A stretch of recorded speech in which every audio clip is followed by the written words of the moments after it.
ఒక్కసారి కొమ్మూరి గోల్డ్ కి కాల్ చేయండి. తాకట్లో ఉన్న మీ బంగారాన్ని విడిపించి మార్కెట్ ప్రైస్ కి వాళ్ళు కొనుక్కుని మిగతా డబ్బులు మీకు ఇచ్చేస్తారు. హాయ్, వెల్కమ్ టు మనం టీవీ. మనం ఉన్నది మన కోసం. నేను మీ మనోజ్. జపాన్లో ఘోర ప్రమాదం జరిగింది. కానెట్సు హైవే ఎక్స్ప్రెస్ పై ఘోర ప్రమాదం జరిగింది. దాదాపుగా 50 వెహికల్స్ మంటల్లోనే ఉన్నాయి. ఒకసారి మీరు విజువల్స్ చూసుకోవచ్చు. సో కానెట్సు హైవే నుంచి 2 వెహికల్స్ ఎదురెదురుగా వస్తూ ఢీకొనడంతో ఆ వెహికల్స్ బ్యాక్ సైడ్ ఉన్న వెహికల్స్ అన్నీ కూడా ఒక్కసారిగా మంటల్లోనే చిక్కుకుపోయాయి. దాదాపుగా 100 మంది ఆ మంటల్లోనే ఉన్నారు. సో చాలామంది బయటికి రావడం జరిగింది. కానీ కొంతమంది సీనియర్ సిటిజన్స్ ఎవరైతే ఉంటారో వాళ్ళు బయటికి రాలేక దాదాపుగా 10 మందికి పైగా స్పాట్లోనే సజీవ దహనం అయ్యారు. ఎంత బాధాకరం అంటే వీళ్ళంతా కూడా న్యూ ఇయర్ వేడుకలకు ఒక ప్రాంతం నుంచి మరొక ప్రాంతానికి వెళ్తున్న వారే వీళ్ళంతా. ఏదో ఒక ఇంట్లో శుభకార్యం ఉంటుంది, లేదంటే అందరూ కలుసుకుంటూ ఉంటారు. సో ఇలాంటివి చేసుకుందామని, హ్యాపీగా టైం స్పెండ్ చేద్దామని వెళ్ళే సమయంలో ఇలాంటి విషాదం జరగడం నిజంగా బాధాకరం. ఒకసారి విజువల్ చూసుకోవచ్చు మీరు. సో జపాన్లోని గున్మా ప్రిఫెక్చర్లో ఏడాది ముగింపు సెలవుల ఉత్సాహం విషాదంగా మారిందని చెప్పుకోవాలి.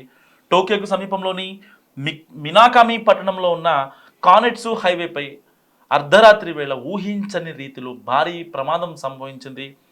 మంచు తుఫాన్ కారణంగా రహదారి మొత్తం మంచుతో పేరుకుపోయి అత్యంత ప్రమాదకరంగా మారిన తరుణంలో 2 ట్రక్కులు ఒకదానికొకటి ఢీకొట్టుకున్నాయి. సో ఈ చిన్న ప్రమాదం కాస్త పెను విపత్తుగా మారి చూస్తుండగానే 50కి పైగా వాహనాలు ఒకదాని వెనుక ఒకటి వేగంగా వచ్చి ఢీకొనడంతో ఆ ప్రాంతం అంతా రణరంగంగా మారింది. సో ఈ ప్రమాదంలో 77 ఏళ్ల వృద్ధురాలు ప్రాణాలు కోల్పోగా మరి చాలామంది సీనియర్ సిటిజన్స్ అక్కడే సజీవ దహనం అయ్యారు ఆ మంటల్లోనే. దాదాపుగా 57 మంది తీవ్రంగా గాయపడ్డారు. క్షతగాత్రులు ఎవరైతే 57 మంది ఉన్నారో వాళ్ళ పరిస్థితి ఇప్పుడు స్టిల్ ఇంకా విషమంగా ఉంది. సో రహదారి మంచుతో కప్పబడి ఉండడంతో వాహనాలు అదుపు తప్పి స్కిడ్ అయ్యాయని వెనుక నుంచి వస్తున్న డ్రైవర్లు అప్రమత్తమైనప్పటికీ బ్రేకులు వేయడం సాధ్యపడలేదని అధికారులు చెప్తున్నారు.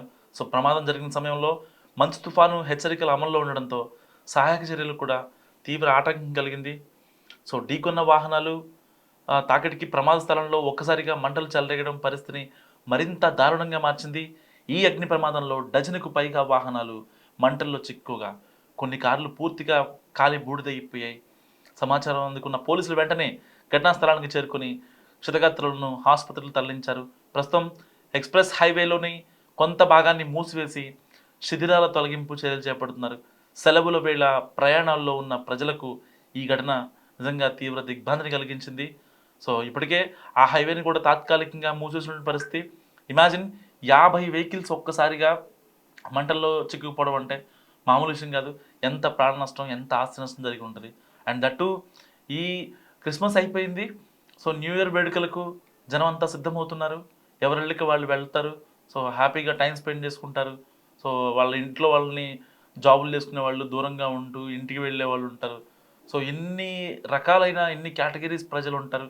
సో వాళ్ళంతా వెళ్ళే టైంలో సరిగ్గా ఇలాంటి ఘటన, మంచు తుఫాన్ రావడం, ఆ టైర్లు మొత్తం స్కిడ్ అయిపోవడం, 2 హెవీ వెహికల్స్ ఒకసారి కంటైనర్లో ఢీకొట్టుకోవడం, దాని వెనకాల 50 వెహికల్స్ మంటల్లోనే తగలబట్టడం నిజంగా బాధాకరం. సో జపాన్లో జరిగిన ఈ దారుణం గురించి మీరేమనుకుంటున్నారో మస్ట్ కామెంట్ చేయండి. చూస్తూనే ఉండండి మనం టీవీ.